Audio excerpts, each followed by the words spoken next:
Baik, Shalom. Selamat Shalom, malam semua. Selamat malam. malam. Puji Tuhan, malam Malam. ini Tuhan masih berikan kita kesempatan, kesehatan dalam segala kesibukan di tengah-tengah semua aktivitas yang Tuhan izinkan.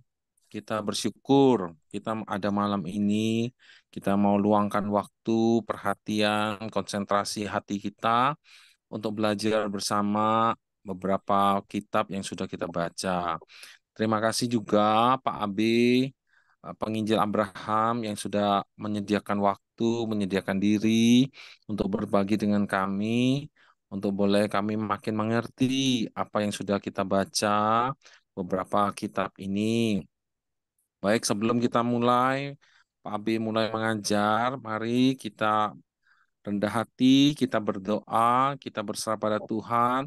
Tuhan yang tolong kita, juga kita mau doakan saudara kita, yaitu ibunda dari Ibu Endang, yang baru kita terima kabar jatuh dan malam ini juga sedang mau dioperasi.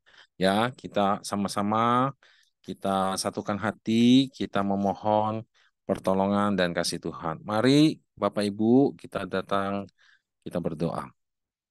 Bapa kami yang di surga, kami datang padamu Tuhan, kami datang merindukan Tuhan. Biarlah seperti yang Tuhan sabdakan, biarlah kami boleh merenungkan firman-Mu siang dan malam. Setiap pagi, setiap siang, setiap malam, biarlah ada firman Tuhan dalam hati pikiran ini. Kami terus merindukan firman Tuhan. Biarlah firman Tuhan menguasai hati pikiran kami, supaya mengajar kami untuk berjalan lurus, supaya menerangi langkah kami, jalan di depan kami. Tuhan, pimpinlah Tuhan. Kami rindu dibina, dibentuk, diarahkan agar kami makin memahami Tuhan. Melalui pembacaan-pembacaan firman Tuhan yang sudah kami lalui, kami serahkan pembinaan malam ini. Mohon Tuhan memberkati. Terima kasih ya Tuhan, Tuhan sudah menyediakan penginjil Abraham untuk mengajar kami, untuk membina kami, memberi iluminasi. Biarlah Allah Roh Kudus terus menguasai hati pikiran ini, supaya kami makin mengerti kebenaran firman Tuhan. Ya Tuhan, malam ini kami juga ikut merasakan, ikut mau mendoakan di mana ibunda dari Ibu Endang, saudara kami yang di Jogja. Tuhan, tolonglah dia jatuh, dia sedang mau dioperasi malam ini pukul 19 di rumah sakit. Tuhan tolong, Tuhan yang mampukan, dokter-dokter yang menangani fasilitas rumah sakit yang digunakan, serta suster-suster, obat-obatan yang dipakai, keluarga yang mendukung, Tuhan tolong, dalam usianya yang sepuh, terus dia boleh ditopang Tuhan, diberi pertolongan, kekuatan, kesembuhan, dan kemurahan Tuhan. Biar nama Tuhan dimuliakan, Tuhan pakai hidupnya untuk hormat kemuliaan namamu. Inilah doa kami Tuhan, kami berserah penuh hanya padamu, menyerahkan semua acara pembinaan ini dari awal, pertengahan, hingga akhir, baik sampai tanya jawab, interaksi kami, biar Tuhan memimpin, menolong, mengasihi. Kami bersyukur, berdoa, berserah memohon, hanya demi nama Tuhan Yesus. Amin. Baik, Amin. amin. Kita serahkan waktu Pak Abe, tolong pimpin untuk memberikan pencerahan baik surat Yakobus, 1-2 Petrus, 1-2-3 Yohanes, dan surat Yudas. Silakan Pak Abe. Baik, terima kasih Pak Musa untuk kesempatannya. Selamat malam Bapak Ibu Saudara sekalian. Kembali kita Malam.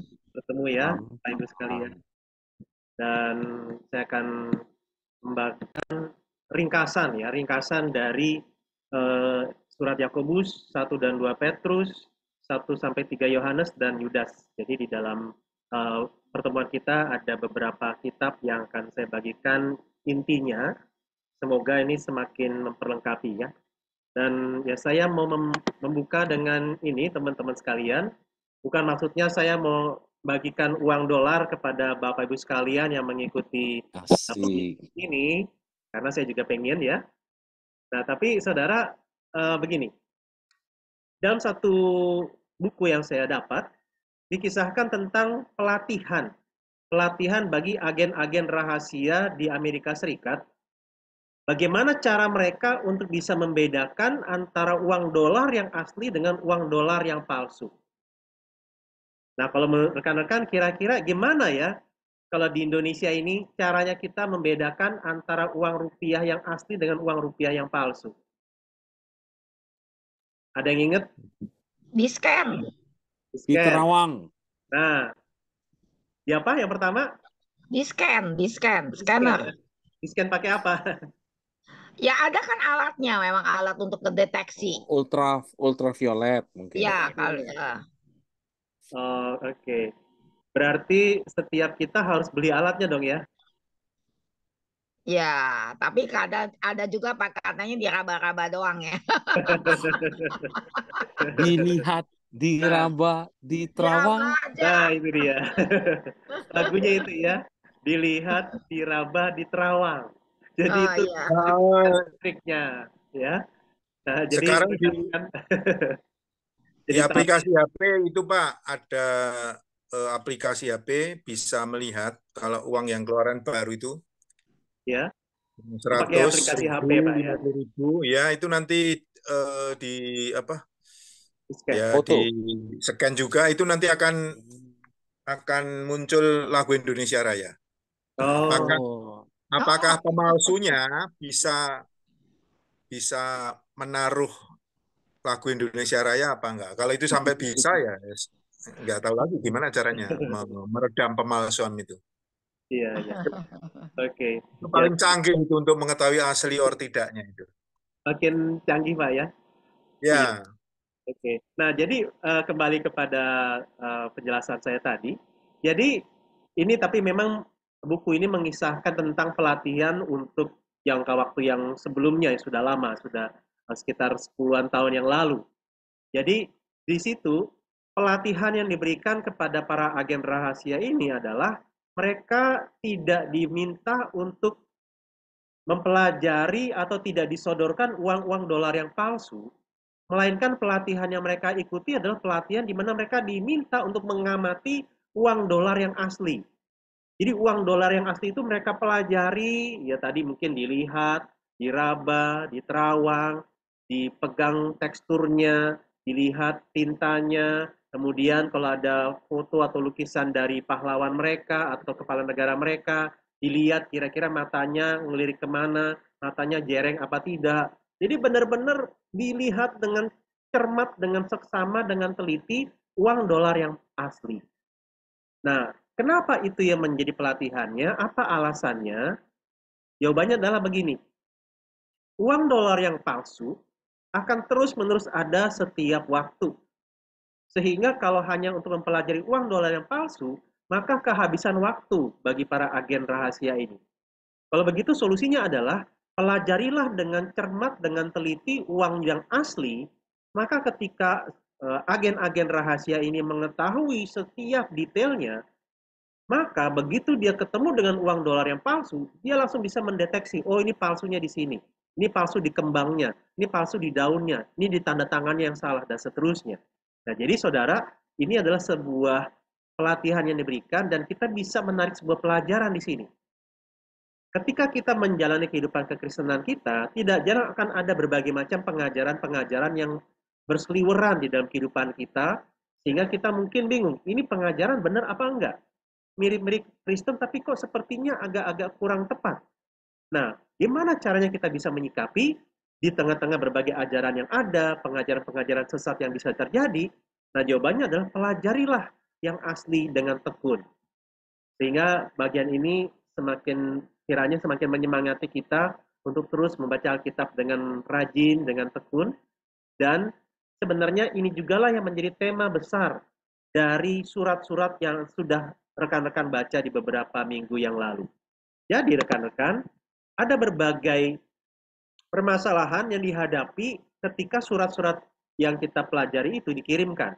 Nah, kalau surat Yakobus memang tidak terlalu menekankan tentang bagaimana menghadapi ajaran sesat, tetapi nanti kita akan lihat di dalam beberapa surat yang lain, salah satu permasalahan utamanya adalah adanya pengajaran-pengajaran sesat.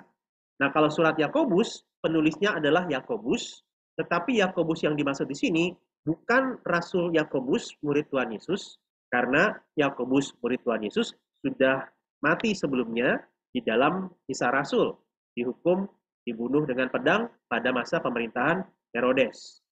Nah, sehingga Yakobus yang ada di sini diduga merupakan saudara kandung Tuhan Yesus. Nanti rekan-rekan bisa lihat di dalam Galatia 1 ayat 19, di mana dia ini adalah salah satu pemimpin gereja Yerusalem. Nanti rekan-rekan bisa memeriksa silang di Kisah Rasul 15, di mana ketika ada persidangan mengenai bolehkah orang non-Yahudi itu mendengar Injil. Nah, di situ pemimpinnya yang memimpin persidangan adalah Yakobus. Nah, di sini kita bisa melihat, menduga bahwa Yakobus inilah yang menjadi penulis dari surat Yakobus. Nah, penerimanya adalah orang Kristen, dan kemungkinan besar sekali adalah orang Kristen yang berasal dari orang Yahudi. Jadi maksudnya orang Yahudi yang sudah menjadi Kristen, yang tinggalnya itu tersebar. Istilahnya diaspora. Jadi orang-orang Yahudi yang menjadi Kristen, tetapi tersebar di berbagai-bagai tempat. Apa tema utama dari surat Yakobus? Tema utamanya sebenarnya bicara tentang hal-hal praktis berkaitan dengan iman Kristen. Makanya salah satu kalimat yang sering kali dikutip adalah iman tanpa perbuatan adalah mati. Nah, hal ini memang kadang-kadang bisa disalah mengerti bahwa tidak cukup hanya beriman kepada Yesus. Harus ditambah dengan perbuatan. Nah, sebenarnya bukan itu yang dimaksud oleh Yakobus. Yang dimaksud oleh Yakobus adalah bahwa kalau kamu berkata kamu beriman kepada Kristus sebagai Tuhan dan Juru Selamat, harusnya perbuatan kamu menunjukkan hal itu. Sehingga iman yang menyelamatkan adalah iman yang kelihatan dari perbuatannya. Nah, itulah pesan yang mau disampaikan. Sehingga apa yang ditulis di dalam surat Yakobus tidak bertentangan dengan bagian-bagian Alkitab yang lain, terutama surat Paulus, misalnya di dalam Efesus pasal 2, ketika mengatakan, kamu diselamatkan karena kasih karunia, kamu diselamatkan oleh iman, itu bukan hasil pekerjaanmu, itu bukan hasil usahamu. Nah, jadi ini bukan dua hal yang bertentangan, melainkan iman yang menyelamatkan harusnya kelihatan dari perbuatan dari orang tersebut. Nah, jadi kalau kita meyakini iman kita kepada Kristus harus ditambah dengan perbuatan, harus ditambah dengan baptisan, harus ditambah dengan sunat, harus ditambah dengan pelayanan, maka berarti karya Kristus di kayu salib masih belum cukup untuk menyelamatkan kita. Seolah-olah harus kita tambahkan hal-hal yang lain, barulah kasih itu, keselamatan yang dikerjakan melalui karya di kayu salib itu baru bisa membawa keselamatan. Yang benar adalah karya Kristus di kayu salib itu sudah cukup untuk menyelamatkan kita. Baptis itu bukan supaya menyelamatkan, baptis adalah sebuah simbol, sebuah ikrar sebagai orang yang sudah diselamatkan, saya bersedia untuk masuk lebih dalam di dalam iman saya. Saya bersedia untuk menyatakan iman saya sebagai orang percaya sehingga saya mau dibaptis. Pelayanan itu juga bukan syarat keselamatan, tetapi buah dari keselamatan. Kita bersyukur telah diselamatkan, maka kita rindu melayani, dan lain sebagainya. Nah, jadi saudara, semoga bagian ini menolong kita supaya punya pemahaman iman yang benar. Nah, di dalam surat Yakobus juga diceritakan tentang sukacita dan ketekunan di masa pencobaan. Sehingga kalau teman-teman masih ingat di dalam pasal-pasal awal, di pasal 1 dikatakan, berbahagialah kamu kalau misalnya kamu jatuh ke dalam berbagai-bagai pencobaan. Ini bukan maksudnya kalau kamu jatuh dalam godaan iblis, dikatakan berbahagia, bukan. Pencobaan di sini bukan godaan iblis. Misalnya jatuh dalam dosa perzinahan, jatuh dalam dosa pembunuhan, jatuh dalam dosa pencurian, korupsi, dan seterusnya. Bukan itu maksudnya, melainkan pencobaan di sini adalah pergumulan iman. Jadi, berbahagialah kamu kalau kamu berada di dalam pergumulan iman, di mana imanmu itu akan diuji, sehingga nantinya membuat kamu lebih tekun dan lebih bertumbuh. Nah, jadi itulah bagian yang kita lihat di dalam surat Yakobus. Ada juga bicara tentang hikmat sejati. Hikmat sejati bukan hanya menunjukkan ada orang yang tahu banyak tentang berbagai macam pengetahuan, kebijaksanaan, dan firman Tuhan, tapi hikmat yang sejati itu ya datangnya dari atas dan membuat orang itu hidupnya berdampak positif bagi sesama. Dan Yakobus juga mengisahkan tentang perilaku orang kaya terhadap orang miskin, bahwa bukan menjadi kaya yang dikecam, tetapi orang kaya yang jahat itu yang dikecam, sehingga mereka menjadi orang yang menindas sesamanya, khususnya yang miskin. Nah, surat Yakobus juga terkenal dengan topik tentang lidah, di mana di situ mengisahkan tentang lidah itu seperti eh, kendali pada kuda, tali kekang pada kuda, lidah itu seperti api, lidah itu seperti kemudi pada kapal, kecil tetapi sangat punya pengaruh besar, kecil tapi bisa merusak, dan lain sebagainya. Jadi surat Yakobus itu bicara tentang hal-hal yang sifatnya praktis di dalam kehidupan sehari-hari. Artinya seorang Kristen itu bukan hanya bicara tentang dia tahu banyak tentang isi Alkitab, tetapi yang dia tahu itu bisa dia terapkan di dalam kehidupan sehari-hari. Nah, yang berikutnya adalah surat 1 Petrus. Penulisnya jelas Rasul Simon Petrus, penerimanya adalah orang percaya non-Yahudi yang tersebar di Asia Kecil. Nah, tema utama dari surat 1 Petrus adalah penderitaan. Jadi kata menderita, kata derita, kata menderita, penderitaan ini menjadi kata-kata yang sering diulang. Baik itu menderita, derita, penderitaan, penderitaan Kristus, Kristus yang menderita, dan sebagainya, menderita sebagai orang Kristen, itu menjadi kata yang terus-menerus diulang. Kenapa? Karena pada masa itu, salah satu tantangan yang dihadapi orang Kristen adalah mereka mengalami penderitaan karena iman mereka. Sehingga melalui surat 1 Petrus ini mau dikatakan intinya bagaimana engkau sebagai orang percaya harus bersedia, harus siap sedia untuk menderita karena iman dan karena kebenaran. Di mana kadang-kadang memang orang percaya itu bisa menderita secara tidak adil. Nah, surat ini mengatakan bahwa tetap setialah, tetap bertahan, karena Kristus pun juga telah menderita demi kamu, demi saudara dan saya, demi para pembaca. Dan itu penderitaannya bisa dikatakan penderitaan yang tidak adil. Karena apa? Kristus nggak bersalah, tapi dia ditangkap, dianiaya, dan kemudian dihukum. Tetapi Kristus jalani itu agar manusia yang berdosa bisa dibebaskan. Nah, jadi penderitaan Kristus itu menyemangati orang-orang percaya ketika harus menderita karena iman mereka. Nah, di sisi yang lain, memang orang itu menderita macam-macam penyebabnya. Bisa jadi memang karena mengikut Tuhan, sehingga dia dikucilkan, ditekan, ditindas. Tetapi ada kalanya orang Kristen itu menderita karena perbuatannya sendiri, atau kesalahannya sendiri. Ibaratnya melanggar lalu lintas, kemudian ditangkap polisi, ya jangan kita bilang, saya ini orang Kristen, saya berarti sekarang sedang menderita karena iman saya. Enggak, itu menderita karena melanggar aturan. Nah, di dalam bagian ini dikatakan, kalau kamu menderita, janganlah menderita karena kesalahan kamu melanggar aturan. Tetapi, kalau kamu sudah taat kepada aturan di dalam kehidupan berbangsa dan bernegara dan bermasyarakat, tapi ternyata engkau tetap ditindas, maka tetap bertahanlah di situ. Teruslah berpengharapan kepada Kristus. Nah, jadi saudara, inilah salah satu tema yang cukup besar di sini, bicara tentang kesediaan menderita, tetap tahan di dalam penderitaan demi Kristus.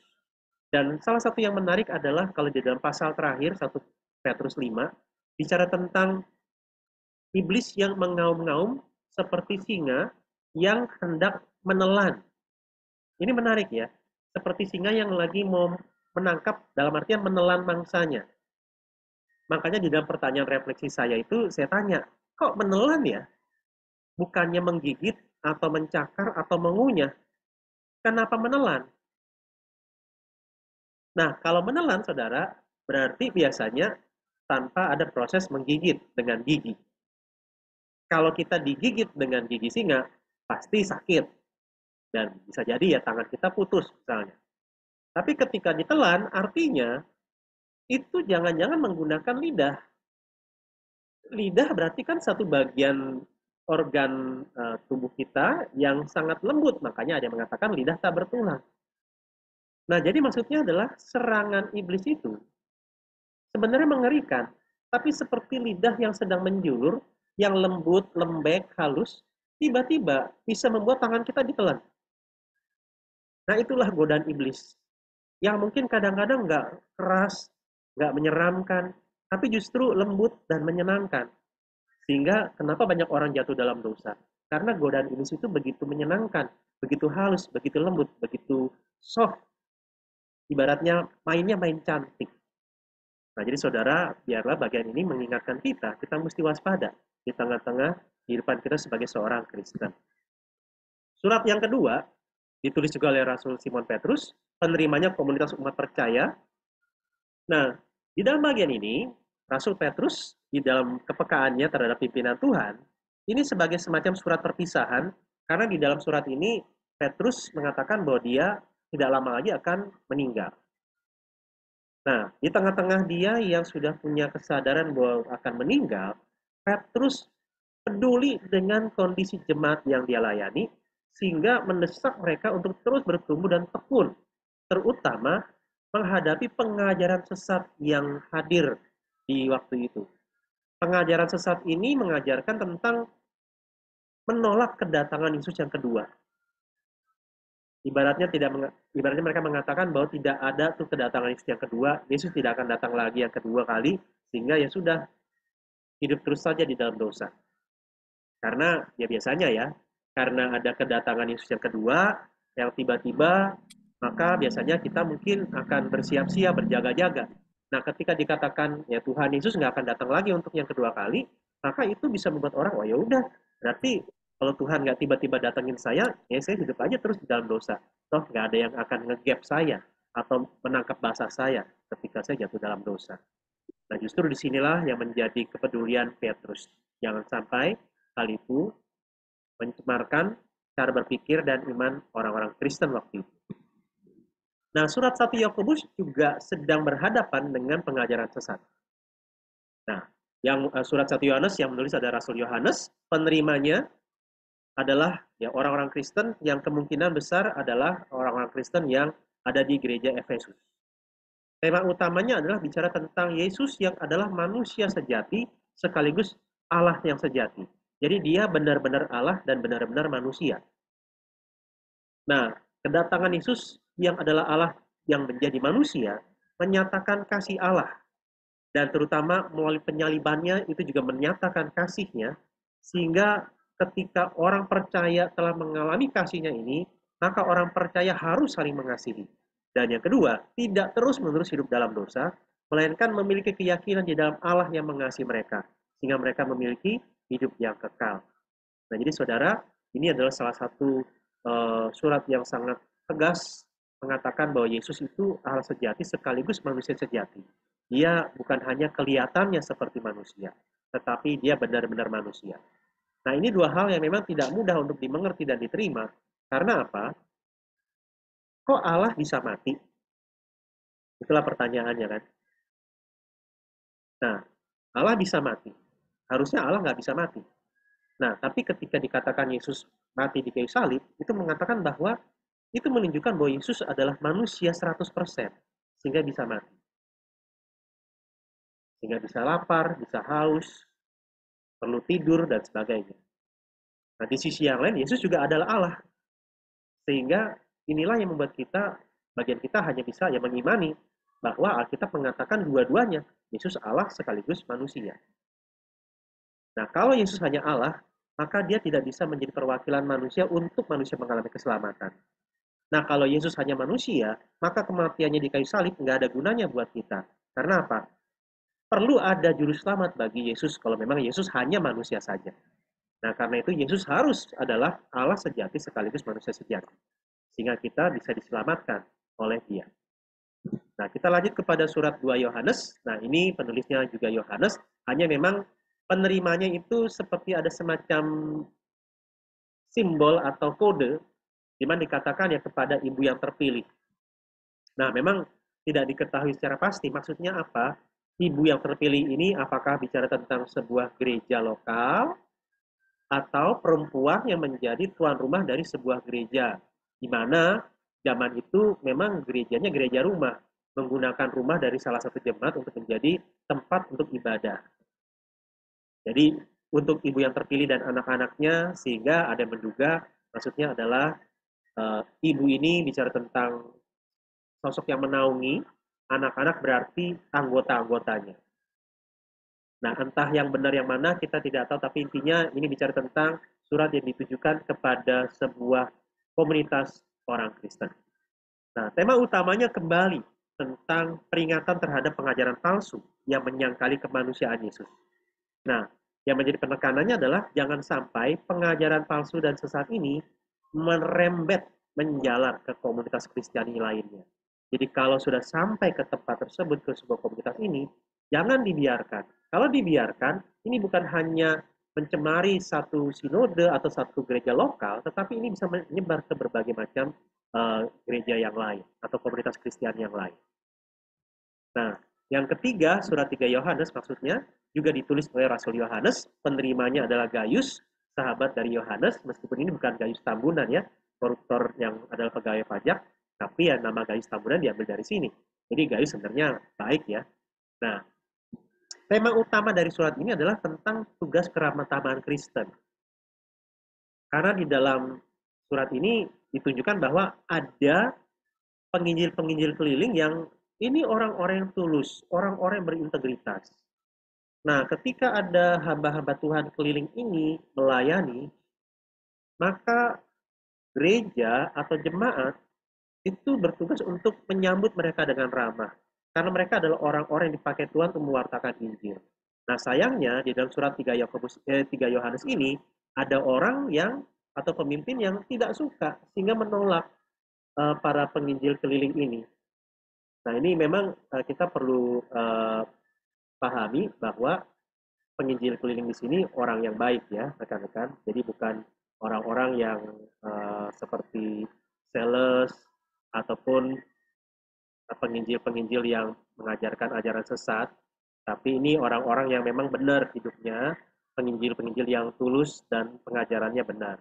Jadi memang ada orang namanya Diotrephes ini, dia sebenarnya orang terkemuka dan pengen jadi terkemuka, dan justru dia akhirnya menggunakan pengaruhnya untuk menghalangi hamba-hamba Tuhan yang melayani. Nah, jadi saudara dalam bagian ini yang mau jadi penekanannya adalah sebuah gereja atau jemaat sebaiknya dan sewajarnya berlaku ramah terhadap hamba-hamba Tuhan yang melayani. Nah, yang terakhir adalah surat Yudas. Yudas di sini bukan Yudas Iskariot ya, Bapak Ibu sekalian, karena sebelum Tuhan Yesus naik ke surga, Yudas Iskariot sudah mati. Nah, Yudas yang dimaksud di sini adalah kalau kita lihat di dalam ayat pertama dikatakan hamba Tuhan Yesus dan saudara Yakobus. Nah, Yakobus di sini kembali kepada surat Yakobus tadi, sehingga di sini mau dikatakan bahwa Yudas dan Yakobus adalah saudara kandung atau saudara jasmania dari Tuhan Yesus. Jadi kalau saudara mungkin masih ingat di dalam Injil itu, jadi Tuhan Yesus lahir melalui Bunda Maria, tapi tidak melalui persetubuhan jasmani antara Yusuf dan Maria. Nah, setelah Tuhan Yesus lahir, kemudian ya Yusuf dan Maria melakukan persetubuhan, sehingga kemudian lahirlah beberapa anak kandung mereka.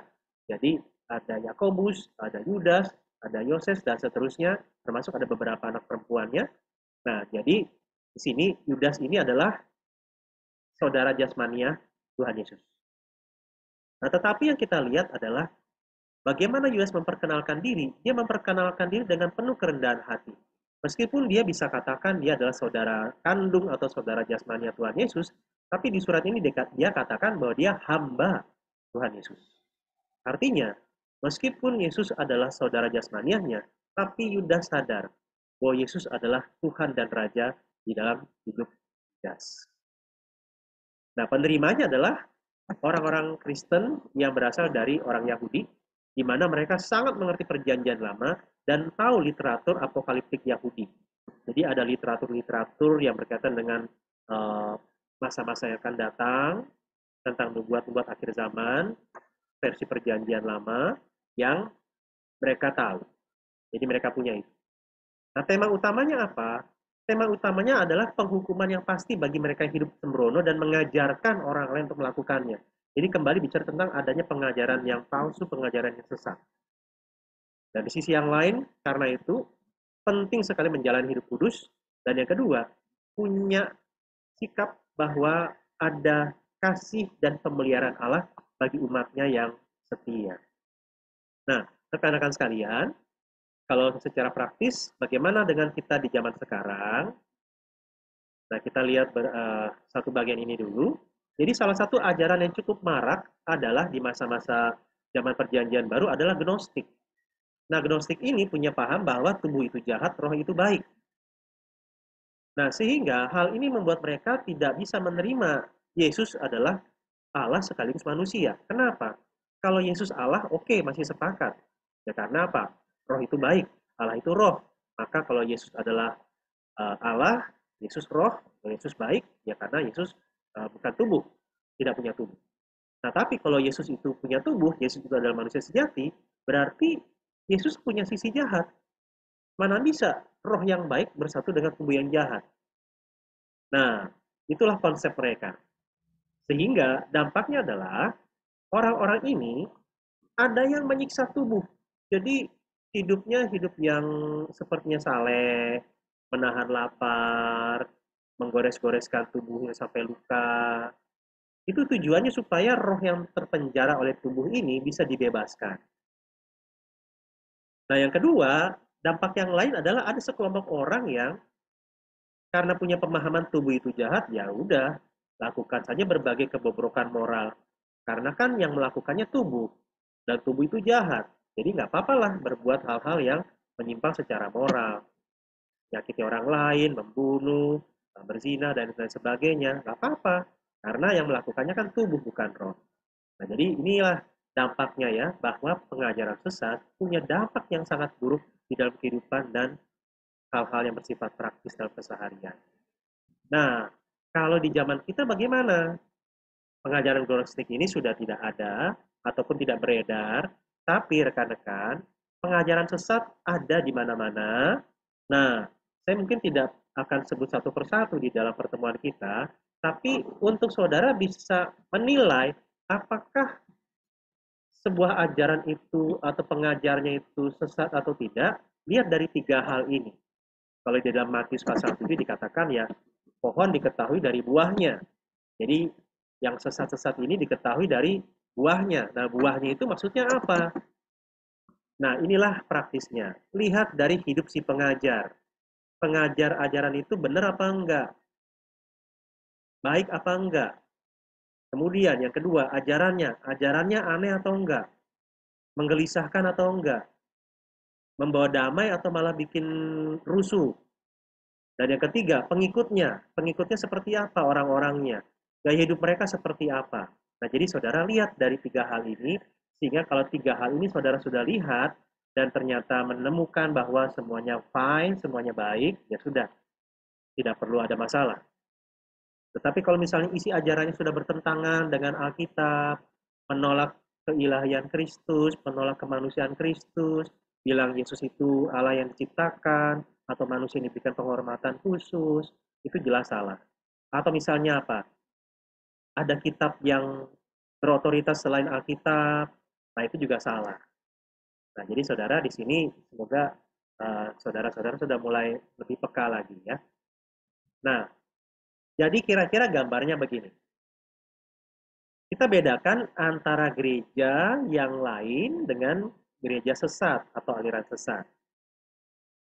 Dia berbeda karena denominasi berbeda. Kita perlu lihat dari setidaknya dua hal. Inti iman dan metode di dalam beribadah. Gereja A dengan gereja B, mungkin metode beribadahnya berbeda. Yang satu bergerigi tajam, yang satu sederhana dan hanya 5 segi. Metodenya seperti ini. Mungkin misalnya, ambil contoh, yang gereja satu ibadahnya sangat ekspresif. Alat musiknya mungkin beraneka ragam. Nah, yang satu, misalnya gereja B. Gereja B ini mungkin ibadahnya tidak terlalu ekspresif. Cukup hikmat, alat musiknya hanya 1-2 jenis saja. Berbeda, jelas berbeda. Nah, tetapi coba lihat inti imannya. Apakah sama-sama meyakini Allah Tritunggal? Apakah sama-sama mempercayai Yesus adalah manusia sejati sekaligus Allah sejati? Apakah sama-sama mengimani Yesuslah satu-satunya jalan kepada keselamatan? Apakah sama-sama mengimani Alkitab adalah firman Allah? Kalau iya, berarti no problem. Itu hanyalah denominasi yang berbeda. Nah, tetapi kalau gereja sesat, metodenya bisa jadi sama dengan gereja B, bisa jadi sama dengan gereja A. Misalnya lagu-lagu yang dipakai bisa jadi sama, tapi inti imannya berbeda. Misalnya apa? Tidak mengakui Allah Tritunggal. Makanya beberapa pertemuan kita sebelumnya bahas tentang Trinitarian atau oneness, kesatuan. Ada lagi kalau mungkin beberapa pengajaran yang lain adalah tidak mengakui Yesus sebagai Allah, mengakui Yesus sebagai Tuhan. Tuhan dalam artian ya manusia yang bisa diberikan gelar kehormatan khusus. Walaupun Yesus itu Allah, Allah kelas 2. Nah, berarti itu sudah salah. Padahal kalau dipikir-pikir, lagu-lagunya kadang-kadang pakai lagu-lagu dari buku-buku himne klasik. Tapi kalau dilihat inti imannya ternyata sangat berbeda. Nah, jadi saudara, semoga kita lebih bijaksana lagi sehingga tidak gampang terjerat. Nah, tapi memang awalnya orang-orang dari gereja B ini, khususnya orang-orang aktivisnya, awalnya mendekati orang-orang dari gereja A atau gereja B, kemudian menggunakan metode yang sama dengan gereja A atau gereja B. Mulai belajar Alkitab sama-sama, setelah beberapa pertemuan, lama-lama mereka mulai mencari ayat-ayat yang kontroversial atau ayat-ayat yang mempertanyakan tentang ketuhanan Kristus, sehingga kemudian pelan-pelan ketika kita tidak bisa memberikan jawaban, kita dituntun mereka untuk masuk kepada ajaran sesatnya mereka. Nah, jadi saudara, kita mesti waspada ya. Nah, secara sederhana, inti iman kita itu terangkum di dalam pengakuan iman rasuli. Jadi saudara, kalau setiap hari Minggu di dalam ibadah kita mengikrarkan pengakuan iman rasuli, itu adalah salah satu gambaran bahwa kita mengakui ini loh yang kami imani di dalam kekristenan kami. Inilah ringkasan dari apa yang kita imani. Nah, makanya saudara perlu diingat baik-baik, dihayati, dan dimengerti. Apa sih hal-hal yang dimaksud di dalam kalimat-kalimat ini? Mungkin satu saat kita bisa bahas ya tentang pengakuan iman rasuli berkaitan dengan pengertian-pengertiannya, sehingga ini menolong kita untuk punya pemahaman yang mungkin ringkas tapi padat untuk menolong kita punya pegangan di dalam menjalani hidup beriman kita sehari-hari. Nah, sekian presentasi dari saya serahkan kepada Pak Musa. Ya, terima kasih banyak Pak Abi. Dalam waktu yang cukup singkat, Pak Abi sudah menyelesaikan berapa tuh? 5 kitab ya. Terima kasih. Nah, sekarang saya membuka kesempatan untuk rekan-rekan untuk bisa memberikan pertanyaan. Kalau ada yang bertanya, silakan acungkan tangannya atau langsung saja. Silakan dari MBA 1, MBA 2, MBA 3, MBA 4. Pak Teguh nih biasanya pasti banyak nih pertanyaannya. Pak Sinaga juga monggo, silakan. Pak Andreas, Pak Akwang, ayo bertanya. Dari Pak Habib kan bilang bahwa beberapa kitab ini, surat-surat ini ditujukan agar kita tidak disesatkan karena banyak pengajaran sesat waktu itu. Nah, sudah dikasih tahu ada ajaran gnostik. Kalau teman-teman mau bertanya, silakan ambil kesempatan ini.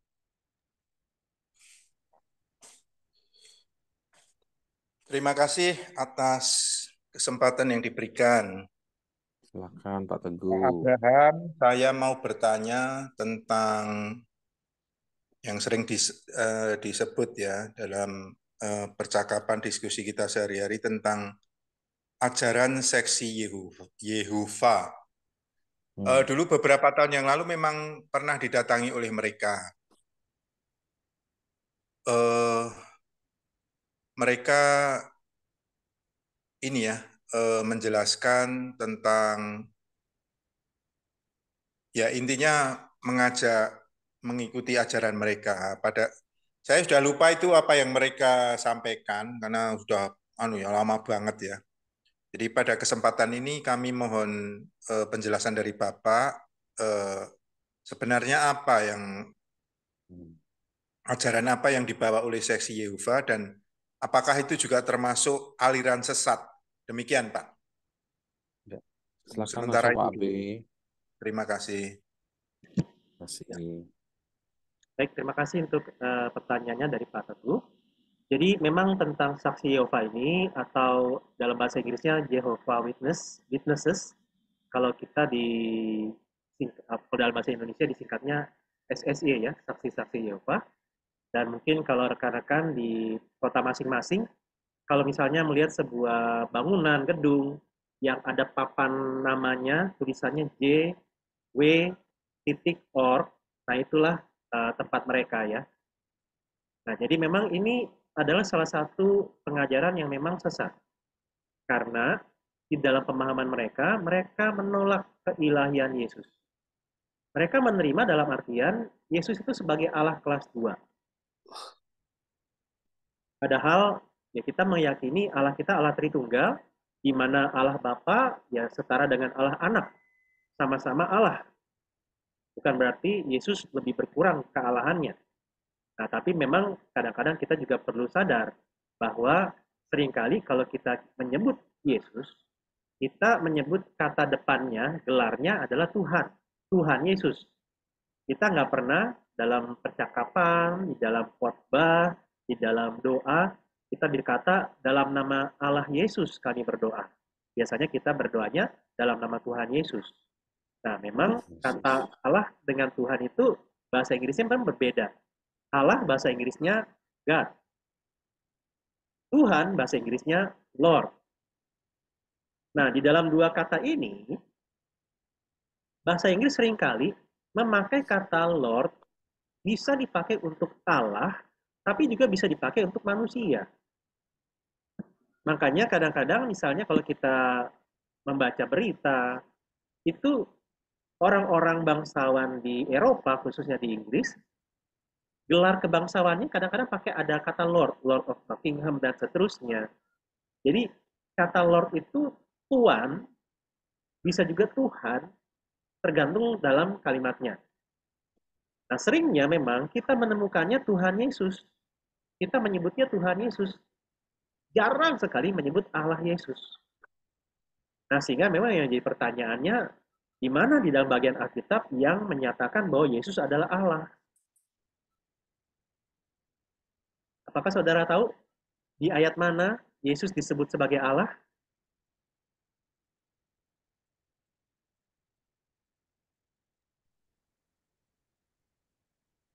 Jawabannya adalah di dalam Yohanes 20 ayat yang ke-28. Silakan kalau ada yang sedang memegang Alkitab, boleh bacakan buat kita. Yohanes 20 ayat 28.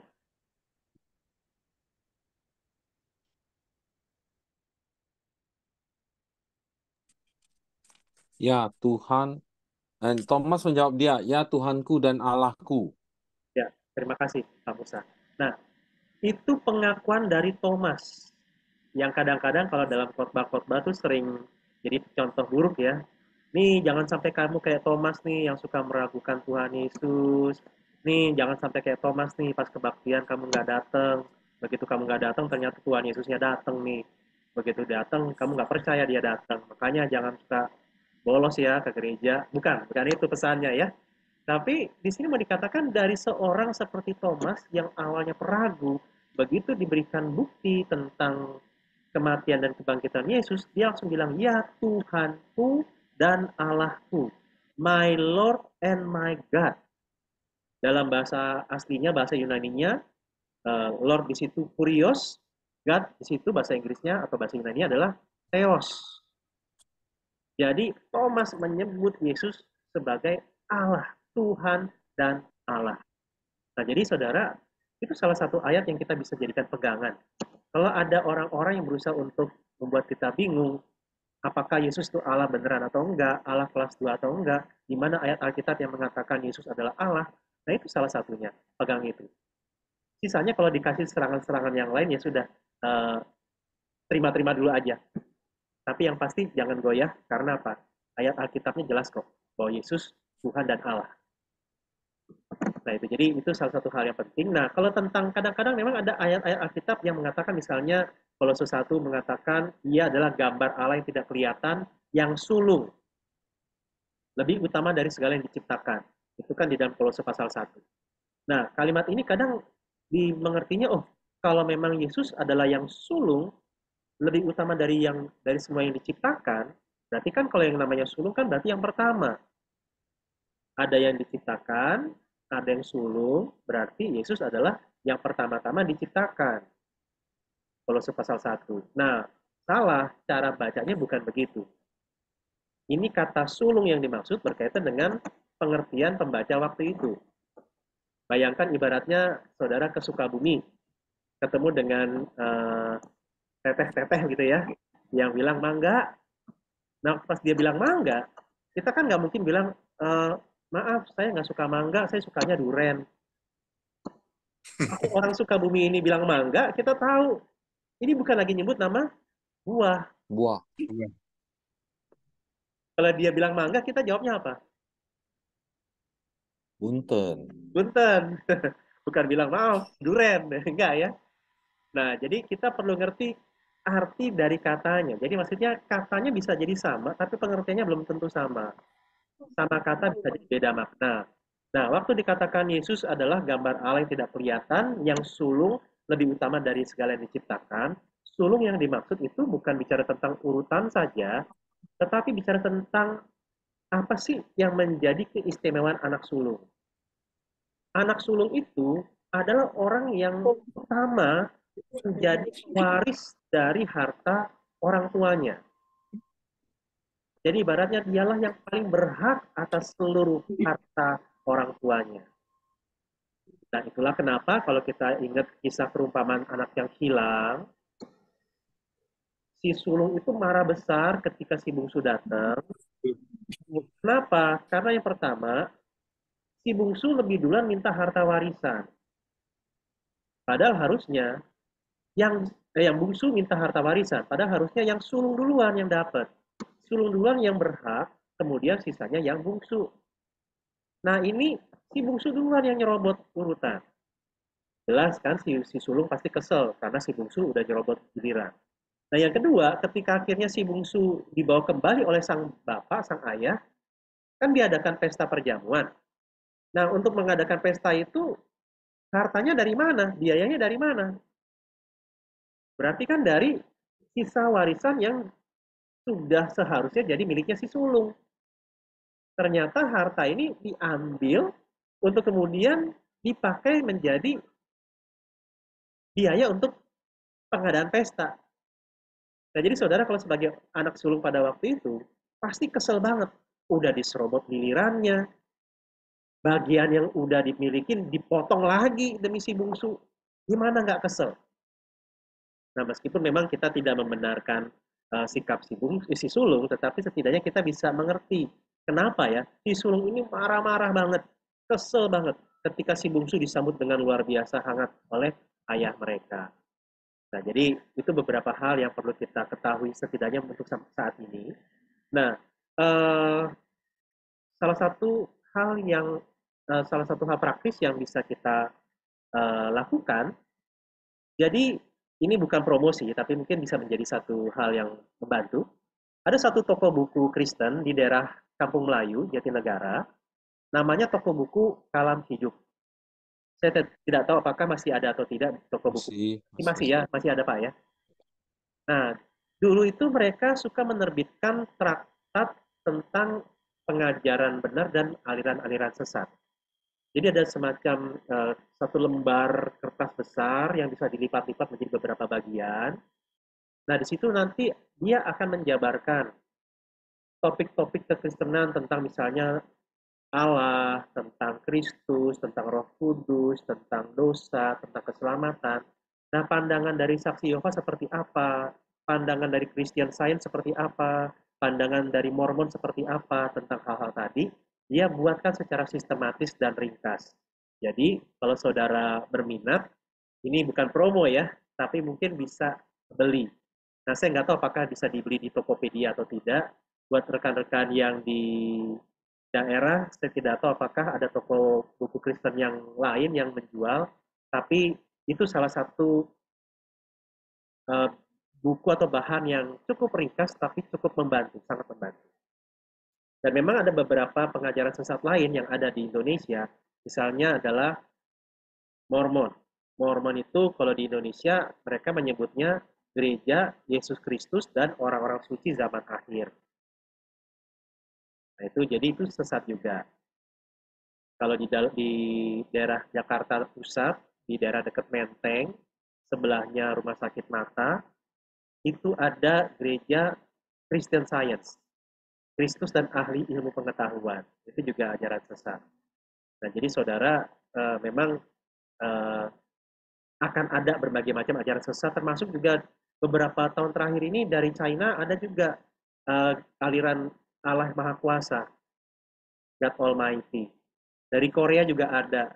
Jadi memang semakin lama dengan perkembangan media, semakin mudah untuk pengajaran sesat itu bisa masuk.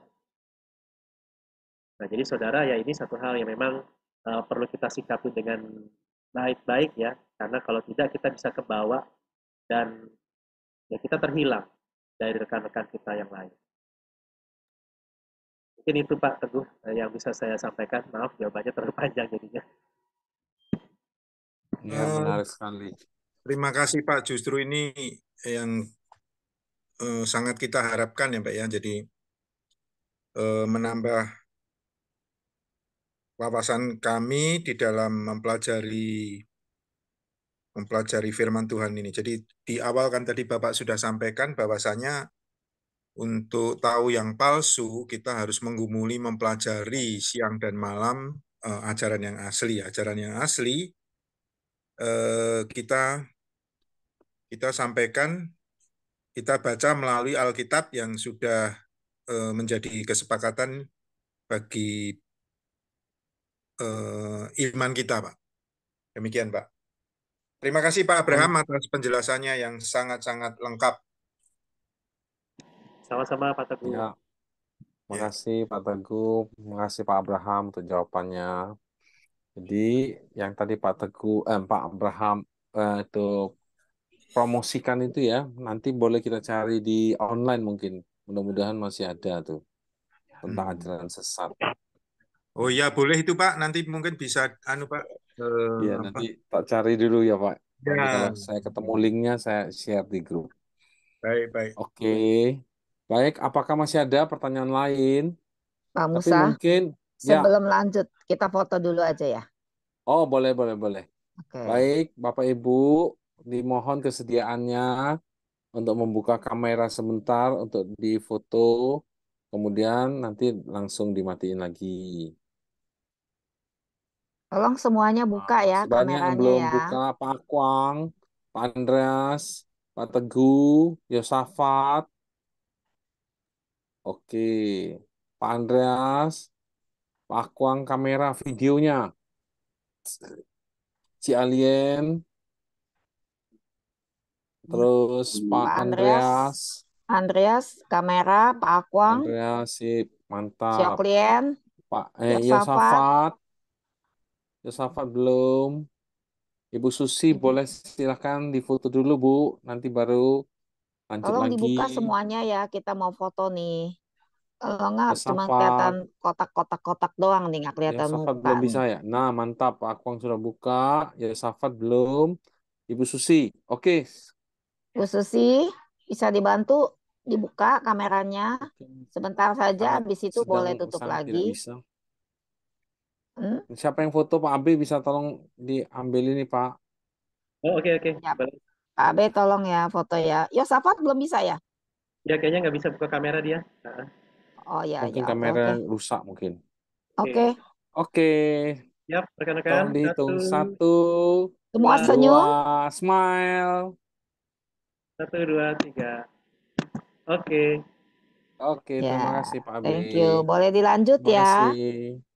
Nah, jadi ada yang mau bertanya lagi nggak nih? Tadi sudah dibahas mengenai ajaran sesat.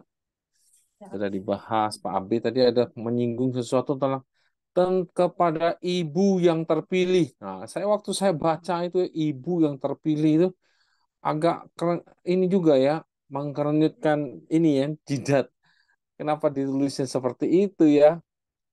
Jadi kayaknya ada pihak-pihak tertentu memakai ayat ini sebagai pembenaran gitu loh. Oh, ditujukan kepada orang-orang tertentu. Padahal orang itu orang biasa. Pak Abi, bagaimana tanggapannya? Tadi Pak Abi sih sudah singgung, tetapi kan ini menarik juga nih. Ada muncul kata-kata itu kepada ibu yang terpilih di 2 Yohanes ya Pak ya? Iya, benar. 2 Yohanes, Pak. Hmm. Silakan Pak Abi sekali lagi supaya itu kita mendapat uh, kejelasan lebih mendalam. Ya, jadi memang penerima surat itu disapa oleh Yohanes ibu yang terpilih, sehingga memang ada dua pandangan bahwa yang pertama ini menggunakan gambaran bahwa ada sebuah gereja lokal yang diibaratkan seperti ibu, karena ibu kan biasanya tentang sosok yang mengayomi dan menaungi, seperti induk ayam yang melindungi anak-anaknya, begitu kira-kira. Jadi ada semacam gambaran simbol tentang sebuah gereja yang mengayomi dan menaungi anak-anaknya atau jemaatnya. Tetapi juga ada pandangan yang kedua tentang memang ada satu perempuan yang memang menjadikan rumahnya sebagai gereja bagi orang-orang Kristen pada waktu itu. Karena memang pada waktu itu gereja itu bukan seperti yang kita sekarang ya. Banyak gereja pada waktu itu masih pakai rumah-rumah dari jemaat. Bukan satu gedung khusus, karena memang waktu itu mereka banyak yang tidak leluasa untuk bisa beribadah. Ada misalnya pengajaran dari orang Yahudi, ada tekanan dari pihak Romawi, sehingga memang tidak tidak seperti sekarang. Ada bangunan khusus di mana itu tempat untuk orang-orang Kristen beribadah. Gitu. Ya, Baik, kira-kira. seperti itu ya Pak Abi ya. Ya. Apakah teman-teman ada yang mau sudah jelas semua atau bagaimana? Sepertinya Pak Abi di ayat ini diambil atau dimanfaatkan oleh saudara-saudara kita yang dari Katolik ya. Jadi mereka seperti menunjukkan tokoh Maria, sosok Maria di situ. Padahal sebenarnya kan ibu ini adalah satu gereja atau memang ada orang yang memang menyediakan rumahnya sebagai rumah tempat jemaat itu bersekutu. Tapi tidak disebutkan namanya ya Pak B ya. Kalau saya lihat di terjemahan lama TL itu namanya City itu, Enci City katanya di terjemahan lama. Tapi di terjemahan baru di TB2 sudah tidak keluar nama itu. Jadi tetap kita dalam pengertian kita atau uh, tafsiran kita bahwa ini adalah bukan menunjukkan sosok seseorang, tetapi lebih ke gereja, gitu Pak Abi ya. Karena gereja kan adalah mempelai Kristus ya. Gereja adalah mempelai Kristus. Nah, sedangkan ini dia tapi menyebutnya sebagai ibu yang terpilih. Apa kita bisa kaitkan seperti itu, Pak Abi? Ya, kalau mengasumsikan ini sebagai Maria, Bunda Maria, jelas tidak tepat ya, tidak cocok. Karena memang dari segi kehadiran dia, kita tidak bisa pastikan apakah Bunda Maria ketika surat ini dituliskan, dia menyediakan rumahnya sebagai tempat untuk orang-orang beribadah. Gitu. Dan kita tidak bisa memastikan apakah Bunda Maria masih hidup pada waktu itu. Karena memang kan, Tapi yang menulis ini anaknya Maria ya Pak ya, Yohanes ini. oh bukan, Ya bukan, yang menulis bukan ini ya. Rasul Oh Yohanes. ya bukan. Tadi Yakobus sama Yudas ya. Ya Ya, ya ya. Ya. yang anak jasmaniah Maria itu Yudas dan Yakobus. Oke oke. Ya, Iya, hampir salah. ya. Jadi memang nggak cocok dari segi kronologi waktunya. Gitu. Mm-mm. Oke, baik. Terima kasih. Ya, Pak. Rekan-rekan yang lain, silakan. Jika masih ada yang mau ditanyakan, Pak Akwang, Pak Andreas, silakan. Ya, Pak Akwang sudah nggak ada. Edi biasa banyak pertanyaan, Edi. Edi sama Cik Hen Kim yang biasa banyak nih. Iya, Ayo, jangan dipendam. Silakan. ayo Edi silakan.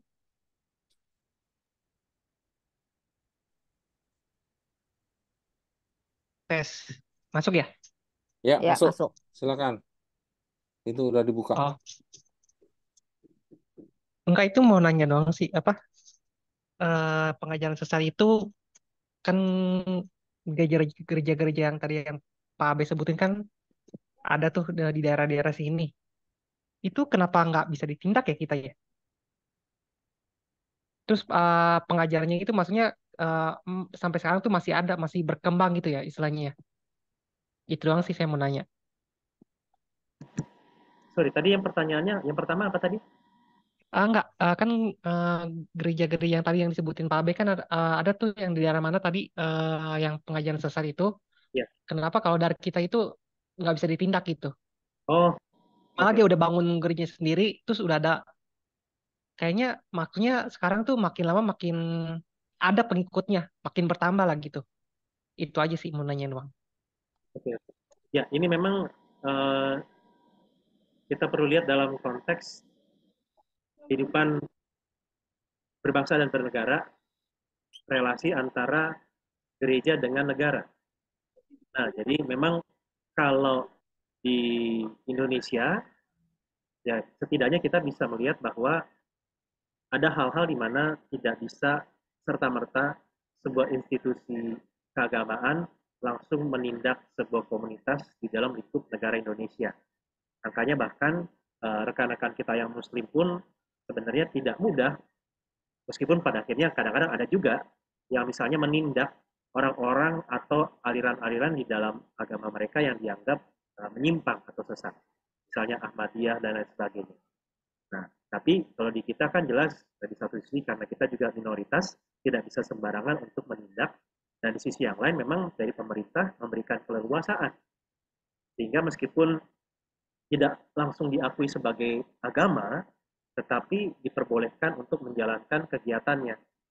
Jadi inilah yang memang kalau kita di dalam lingkup gereja, entah dalam komunitas yang tergabung dalam PGTI atau PGI dan lain sebagainya, tidak bisa langsung mengambil tindakan untuk melapor kepada pemerintah agar pemerintah menghalangi atau meniadakan komunitas-komunitas itu.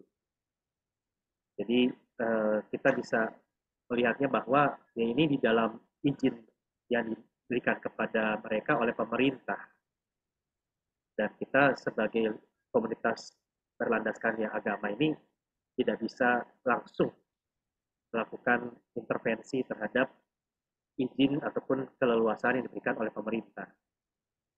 Jadi itu sih yang membuat mereka bisa ada dan bisa terus berkembang. Dan bahkan di beberapa tempat mereka pasang semacam stand-stand atau misalnya kayak semacam booth-booth untuk memasarkan atau memperkenalkan pemahaman mereka. Jadi kalau misalnya dari Saksi Yehova itu bukunya atau majalahnya namanya Sedarlah.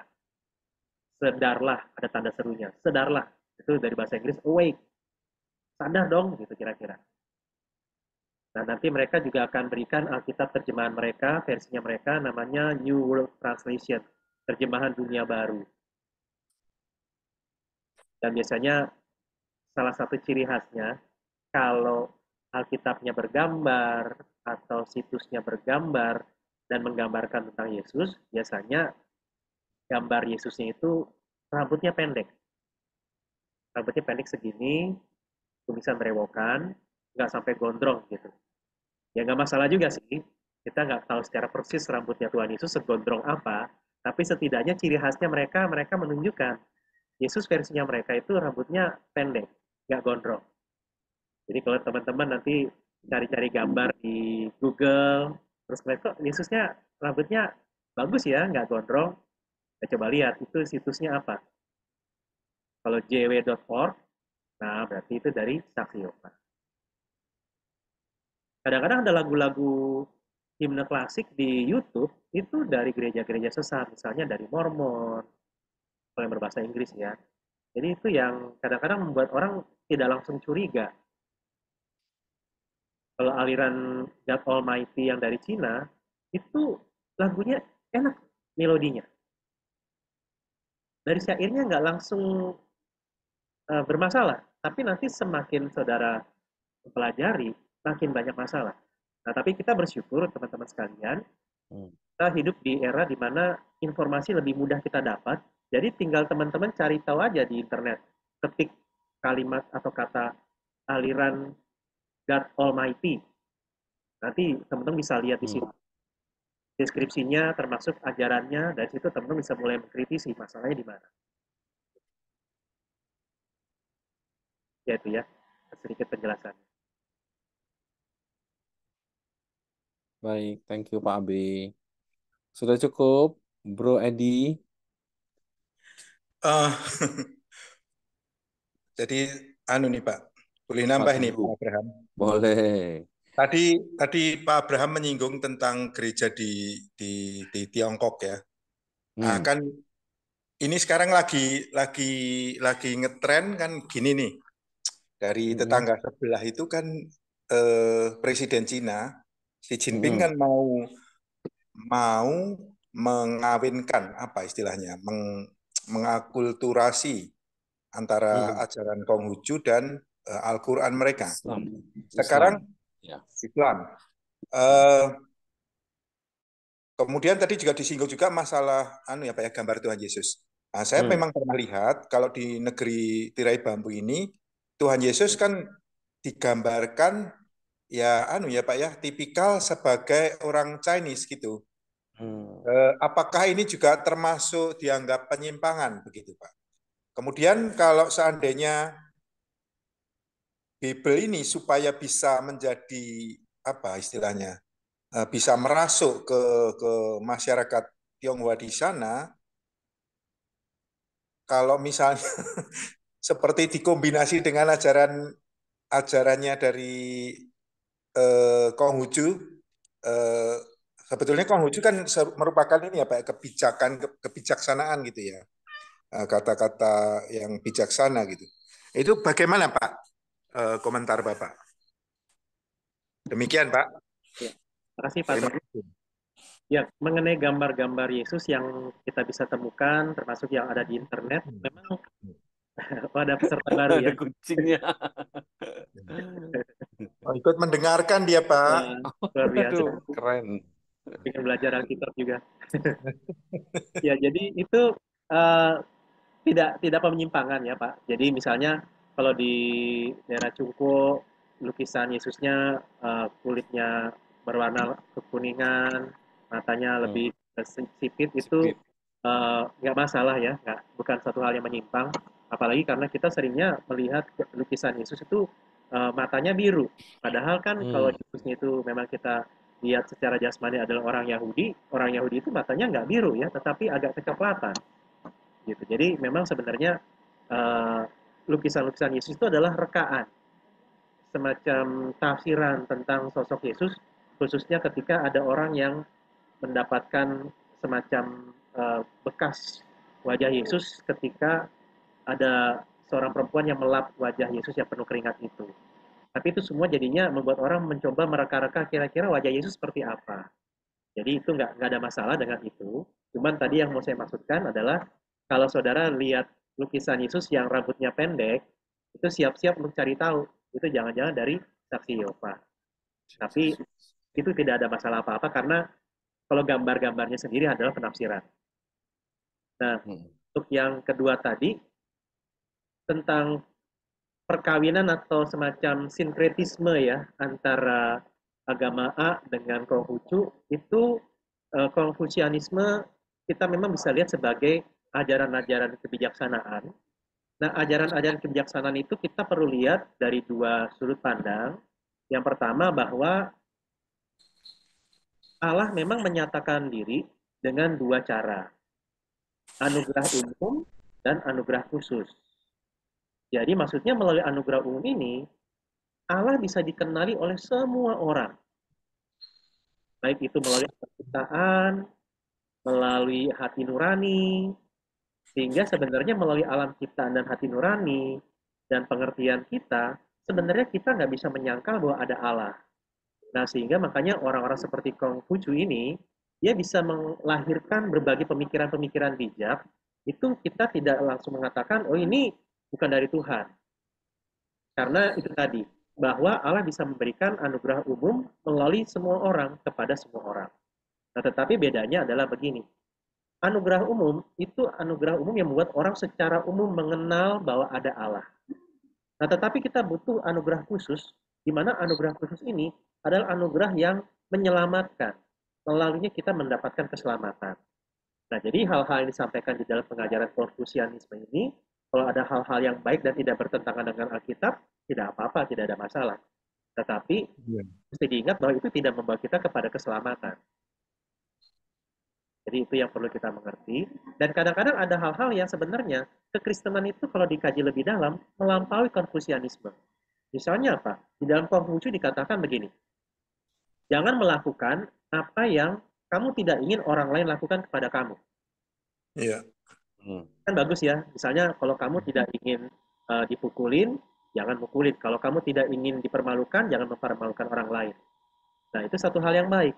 Nah, tetapi di dalam Alkitab kita, di dalam Matius pasal 7 dikatakan begini, perbuatlah apa yang kamu ingin orang lain lakukan terhadap kamu. Mirip, tapi sangat berbeda. Kenapa? Kalau yang pertama dibilang jangan lakukan apa yang kamu tidak ingin orang lain lakukan kepada kamu. Berarti sifatnya itu pasif. Kita diam aja. Kita tidak melakukan apa-apa terhadap orang lain. Nah, tapi di dalam ajaran Alkitab justru dikatakan perbuatlah kepada orang lain apa yang kamu ingin orang lain lakukan kepada kamu. Jadi kalau kamu ingin diperlakukan baik, maka berbuat baiklah kepada orang lain. Jadi kita bukannya pasif, tapi kita aktif. Kita aktif, bahkan aktif melakukan yang baik untuk orang lain. Pusatnya bukan diri kita supaya tidak disakiti, tapi pusatnya orang lain supaya orang lain mendapatkan kebaikan. Nah, jadi jelas itu salah satu contoh yang memang ajarannya mirip, tapi melampaui. Sehingga ya kita perlu tetap punya pemahaman dan keyakinan bahwa apa yang kita pelajari dalam Alkitab itu sangat agung dan mulia pengajarannya. Jadi demikian, Pak. Amin. Iya, Pak. Terima kasih, Pak Oke, Abraham, untuk makasih masukannya semakin Abi. semakin memperkaya kita ya, Pak. Amin, betul sekali, puji Tuhan. Iya. Abi, saya juga mau tanya nih. Tadi Pak Abi sebut di Menteng itu ada gereja Yesus ilmu pengetahuan. Itu termasuk sesat ya, Pak? Tapi saya cek di Google Maps, betul ada. Di Jogja juga ada. Namanya The First Church, Jesus Science. Nah, dia kira-kira kesesatannya di mana ya, Pak Abi? Apakah Pak Abi pernah ini memahaminya?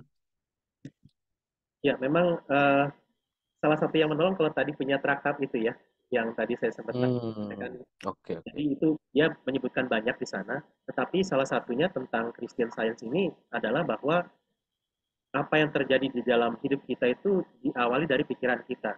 Kalau kita berpikir kita sakit, maka kita akan sakit.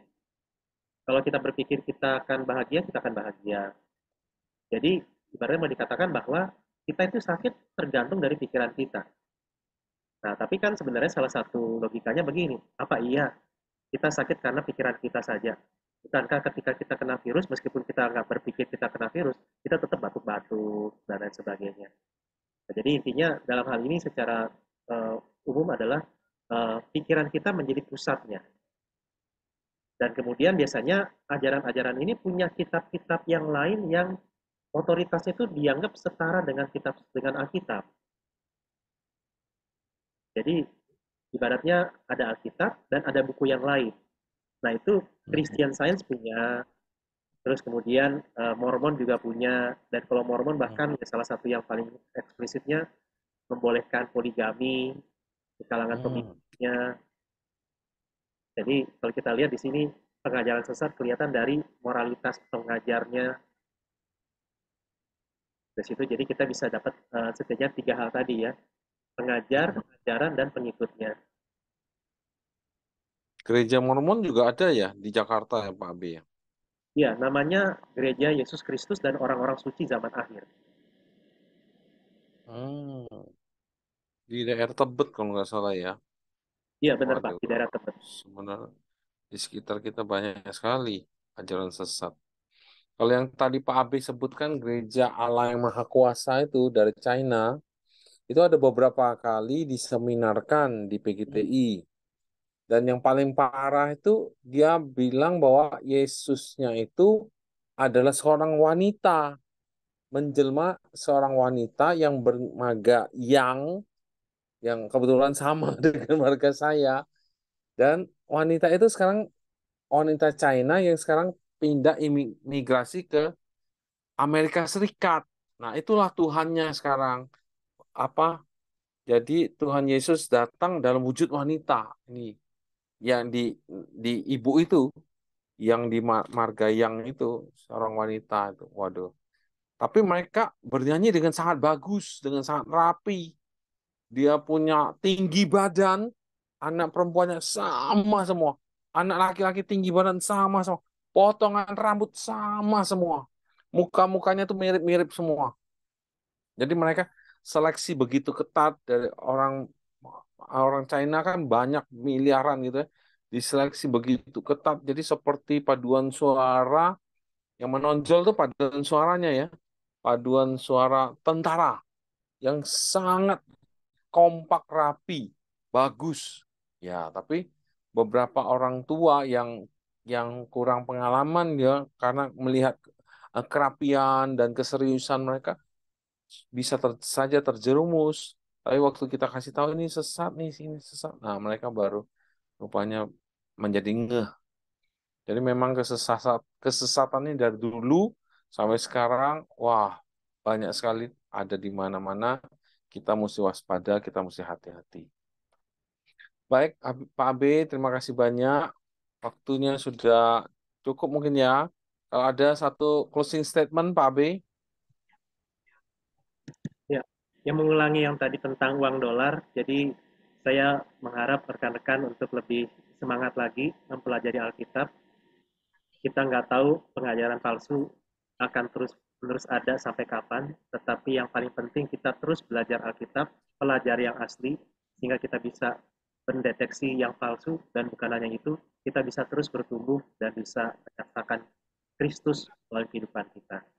Jadi selamat membaca Alkitab, selamat melakukannya dalam kehidupan sehari-hari. Amin. Terima kasih, Pak Amin. Abe. Silahkan Terima kasih, Pak doa Abe. penutup ya. Pak Teguh, apakah bersedia? Boleh memimpin Boleh, kita Pak. doa penutup. Silakan, Pak Teguh. Mari kita satu di dalam doa. Sungguh layak kami bersyukur kepadamu ya Bapa kami yang bertahta dalam kerajaan surga yang mulia. Kami sungguh-sungguh mengucapkan puji syukur dan limpah terima kasih jika Engkau sudah memberikan kesempatan bagi kami untuk terus berjuang di dalam kami mempelajari surat cintamu yang ditujukan bagi segenap umat manusia. Biarlah kami tetap diberikan spirit Roh Kudus-Mu untuk tetap giat di dalam membaca, merenungkan, dan mempelajari firman-Mu. Dan kami juga mengucapkan puji syukur dan limpah terima kasih. Kami bersyukur dengan keberadaan Gereja Kristen Pekabaran Injil, teristimewa kami mengucap syukur, kami berdoa untuk Ibu Weni, Bapak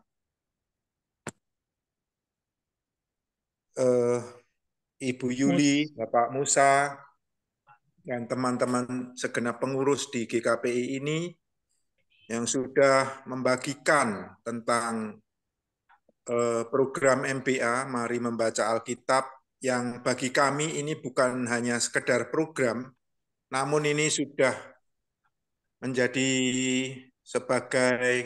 kami sebagai jemaat mula-mula.